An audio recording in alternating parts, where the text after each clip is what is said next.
is up, everybody? We are back, and it is summertime. It is hot, and you know what that means? It means time to get into the water, whether it's the ocean, the lake, maybe you're going on a boat, but we're starting a new segment here called Don't Get in the Water, because why? Well, there's something lurking beneath the surface, and here are 5 movies in my part 1 of this new series that you need to go check out before you decide to take that little dip.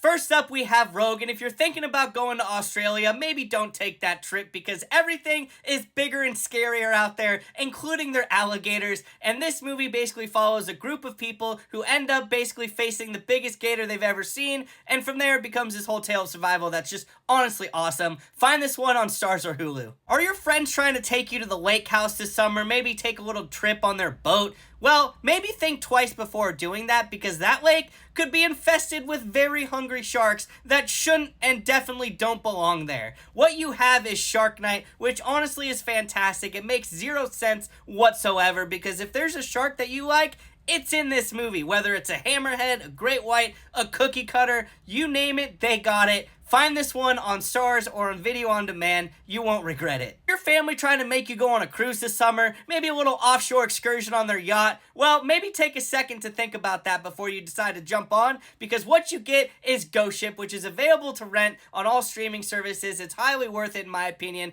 I don't get the hate that this movie gets. The opening sequence is honestly just sets the whole thing off in motion and is one of the best opening sequences of all time. Listen, I know Florida is the quintessential vacation spot, but for the love of God, think twice because they got hurricanes and really hungry alligators that want to bite your face off. Look no further than Crawl, which is freaking fantastic. You can find this one on Paramount Plus, and essentially you have this father-daughter duo who get stuck in the crawl space beneath their house, and they have to fight their way out against a vicious pack of alligators. And finally, nothing says stay out of the freaking water like Jaws does. This movie scarred an entire generation, including myself, who was afraid to even get into the pool after watching this film. If you don't know what Jaws is by now, you've been living under a rock, but it's basically the greatest shark movie to ever exist. You can find this one on video on demand, but please, stay out of the fucking water, people, and stay tuned for part 2 tomorrow.